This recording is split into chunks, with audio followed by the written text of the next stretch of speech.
नमस्कार दोस्तों, मैं हूं श्याम सुंदर तिवारी और आज हम प्री बोर्ड परीक्षा 2022 की जो परीक्षा हुई है उसके बारे में, उसके पेपर के बारे में हम पढ़ेंगे। तो चलिए फ्रेंड्स, हम शुरू करते हैं। तो यहाँ पर लिखा है कि निर्देश प्रारंभ के 15 मिनट परीक्षार्थियों को प्रश्न पत्र पढ़ने के लिए निर्धारित है। मतलब जो परीक्षार्थी है उनको 15 मिनट पढ़ने के लिए दिया जाएगा। समय 3 घंटे 15 मिनट है। पूर्णांक 70 है। तो हमारे पास पहला मतलब क्वेश्चन जो है वह है कि निम्नलिखित कथनों में से एक कथन सत्य है, उसे पहचान कर लिखिए। तो इसका पहला आंसर सही है। क्या है? पहला आंसर सही है। तो आप फ्रेंड्स देख सकते हैं, खा में निम्नलिखित कृतियों में से किसी एक लेखक का नाम लिखे। तो लहरों के राजहंस मोहन राकेश का है। पुरस्कार जयशंकर प्रसाद का है। दूसरा है चिंतामणि के लेखक कौन है? तो चिंतामणि के लेखक आचार्य रामचंद्र शुक्ल जी हैं। क्या है? आचार्य रामचंद्र शुक्ल जी हैं। निर्मला के लेखक क्या कौन है? मतलब खा है हमारे पास निर्मला के लेखक कौन है? घा है हमारे पास निर्मला के लेखक कौन है? तो इसका लेखक प्रेमचंद्र जी हैं। क्या है? प्रेमचंद्र जी हैं। और लास्ट है कि अंगा है कलम किस पहले का लेखक कौन है? तो अमृत राय। क्या है? अमृत राय। तो फ्रेंड्स चलिए हम अगले क्वेश्चन की ओर बढ़ते हैं। प्रश्न 2 में रीतकाल के 2 प्रमुख प्रवृत्तियां लिखिए। तो रीतकाल की 2 प्रमुख प्रवृत्तियां श्रृंगार तथा वीर रस की प्रमुखता है और रीत ग्रंथों का निर्माण हुआ था। तो छायावाद की 2 प्रमुख प्रवृत्तियां आप लोग लिख लीजिएगा और किन्हीं 2 प्रगतिवादी कवियों का नाम लिखिए। तो ये भी आप लोग कर लीजिएगा। नीचे हमारे पास गद्यांश दिया है। मित्रता पाठ से लिया गया है, आचार्य रामचंद्र शुक्ल द्वारा रचित है। मित्रता नामक पाठ से लिया गया। चलिए फ्रेंड्स, हम इसके अगले पैराग्राफ की ओर बढ़ते हैं। यहाँ पर हमारा अगला पैराग्राफ कि शिष्ट और सत्यानिष्ठ हो, जिसे मतलब यही पैराग्राफ है जहाँ पर मतलब जो आचार्य रामचंद्र शुक्ल द्वारा रचित मित्रता नामक पाठ था वह उसी में से प्रश्न पूछे गए हैं। तो उपयुक्त उदाहरण का संदर्भ लिखिए। तो इसका संदर्भ हो जाएगा प्रस्तुत गद्यांश हमारी पाठ्य पुस्तक हिंदी के मित्रता नामक पाठ से लिया गया है और इसके रचयिता आचार्य रामचंद्र शुक्ल जी हैं। तो बा में गद्यांश के रेखांकित अंश की व्याख्या कीजिए। तो आप लोग रेखांकित अंश का व्याख्या कर लीजिएगा। सा में 2 क्वेश्चन पूछे गए हैं। हमें कैसे मित्र की खोज लेनी चाहिए? तो हमें ऐसे मित्र की खोज लेनी चाहिए जो हमारे विश्वास पात्र हो। क्या हो? विश्वास पात्र हो। और दूसरा मित्र का कर्तव्य करना चाहिए। तो मित्र का कर्तव्य ऐसा होना चाहिए जो हमें बुरे रास्तों से दूर रखने के लिए कहे। तो हमारे पास दोनों में से एक ही करना था, तो हमने एक बता दिया। आप लोग जो भी आप लोगों को समझ में आए वो आप कर लीजिएगा। प्रश्न 4, निम्नलिखित पद्यांशों में से किसी एक का संदर्भ सहित व्याख्या कीजिए।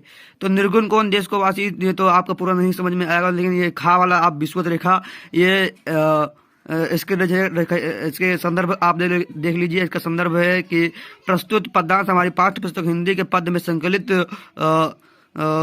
स्वदेश प्रेम नामक पाठ से लिया गया है और इसके रचयिता रामनरेश त्रिपाठी जी हैं। कौन है? रामनरेश त्रिपाठी जी।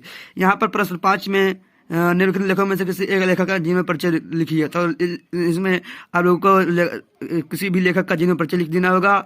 और डॉक्टर राजेंद्र प्रसाद हैं, जयशंकर प्रसाद हैं, भूषण उपाध्याय, इनमें से एक का जीवन परिचय लिख लीजिएगा। खा निम्नलिखित कवियों में से किसी एक कवि के जीवन परिचय लिखिए। क्या है? एक कवि के जीवन परिचय लिखिए। तो आप सूरदास जी हैं, मिथिलेश सड़गों, तो महादेव वर्मा, रखन, जो भी आपको समझ में आया उसको लिख लीजिएगा।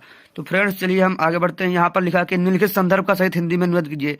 निम्नलिखित का संदर्भ सहित हिंदी में अनुवाद कीजिए। तो इसका मतलब किस पाठ से लिया गया है और इसका आप लोगों को व्याख्या कर देना है। नीचे श्लोक दिया है, चाहे वो आप चाहे वो वाला करिए, चाहे श्लोक कर लीजिएगा। और प्रश्न 7 में का है अपनी पाठ्य पुस्तक से कंठस्थ किया गया एक ऐसा श्लोक लिखिए जो इस प्रश्न पत्र में आया। मतलब जो इस प्रश्न पत्र में ना पूछा गया हो, आप लोग ऐसा ही श्लोक लिखिए। याद कर लीजिएगा, जो भी आपको याद हो वो लिख लीजिएगा। खा में है कि निम्नलिखित प्रश्न पत्रों में से किन्हीं 2 प्रश्न का उत्तर संस्कृत में दीजिए।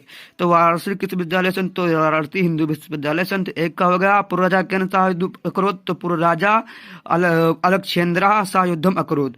तो मैंने 2 का बता दिया है, 2 ही पूछा गया है। तो फ्रेंड्स चलिए प्रश्न उत्तर 8 के का के ऊपर देता है। तो का में पूछा गया है कि हास्य रस अथवा करुण रस की परिभाषा सहित उदाहरण दीजिए।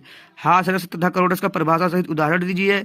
और खा में है आप लोगों को हास्य का कर लीजिएगा या करुण रस का कर लीजिएगा, आप लोगों को एक ही करना है। खा में पूछा गया उपमा अथवा उपेक्षा अलंकार की परिभाषा लिखिए, उसका एक उदाहरण सहित उदाहरण भी दीजिए। तो आप लोग कर लीजिएगा। रोला छंद की परिभाषा लिखिए, उसका एक उदाहरण दीजिए। तो आप लोग इसको भी कर लीजिएगा। अब प्रश्न का काम निम्नलिखित उपसर्गों में से किन्हीं 3 के मेल से एक शब्द बनाइए। तो उप से हो जाएगा, उपसर्ग मतलब पहले लिखता है, तो उप से उपहार हो जाएगा, ता से हो जाएगा तालाब हो जाएगा, अधि से अधिकार हो जाएगा। 3 ही करना था, तो मैंने 3 बता दिया है। तो प्रश्नोत्तर खा की ओर बढ़ते हैं।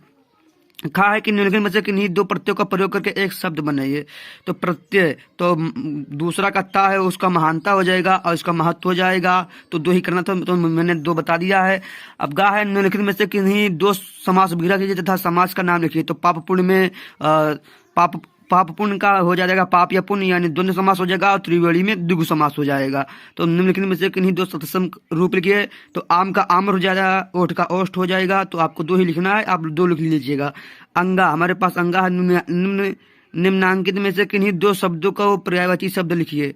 तो निम्नलिखित में से किन्हीं दो शब्दों का पर्यायवाची शब्द लिखिए। तो अग्नि का अनिल हो जाएगा, अग्नि का अनल हो जाएगा, पावक हो जाएगा, आंख का नयन और लोचन हो जाएगा। तो दो ही पूछा गया था, मैंने दो बता दिया।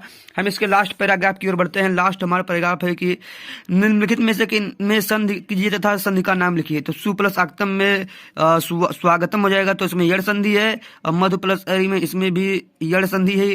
अति प्लस अधिकम इसमें भी यड़ ही संधि है। और गुरु प्लस आदेशा, गुरु इसमें भी यड़ ही संधि है। खा, प्रश्नोत्तर खा की ओर बढ़ते हैं। तो निम्नलिखित में से रूप तृतीय भगवत बहुवचन में लिखिए। तो आप लोग इसका आंसर देख लीजिएगा। गा है कि निम्नलिखित में से किसी एक धातु लकार पुरुष तथा वचन का उल्लेख कीजिए। तो पठत में पठ धातु है, लकार लट लकार है और पुरुष प्रथम पुरुष है तथा वचन एक वचन है। आप लोग देख लीजिएगा। घा में लिखा है कि निम्नलिखित में से किन्हीं दो शब्दों का अनुवाद संस्कृत में कीजिए। निम्न में दो शब्दों संस्कृत में अनुवाद कीजिए। तो शिष्य ने गुरु से प्रश्न किया, आप लोग इसका देख लीजिएगा। जो भी आपको अच्छा लगे उसका अनुवाद कर दीजिएगा। और प्रश्न नंबर 11 में है निम्नलिखित में से विषयों में से किसी एक विषय पर निबंध लिखिए। तो आप लोगों को इसमें निबंध लिख लीजिएगा। जीवन में अनुशासन का महत्व, इस पर आप लिख लीजिएगा। जीवन का चमत्कार, मेरे प्रिय पुस्तक रामचरितमानस, वृक्षधारा के आभूषण है, पुस्तकालय का महत्व, आप इसमें से कर लीजिएगा। प्रश्नोत्तर 12 है, वो लास्ट हमारा इस पेपर का लास्ट प्रश्न जो था, अपने पठित खाट निकट के आधार पर निम्नलिखित प्रश्नों में से किसी एक का उत्तर लिखिए। तो पहला है मेवाड़ मुकुट खंड का था, संक्षेप में लिखिए। आपको पूरी जितना मेवाड़ मुकुट की कहानी है उसमें से आपको थोड़ा थोड़ा सा आंसर करके लिख दीजिएगा। आप लोगों को एक ही करना है, तो आप लोगों को जो भी समझ में आए आप लोग कर लीजिएगा। तो आशा आप लोगों को पेपर समझ में आएगा। तो आप लोग इस पेपर के माध्यम से आप लोगों को मोनेटाइज हो जाएंगे। तो दोस्तों आज हम वीडियो को समाप्त करते हैं। धन्यवाद।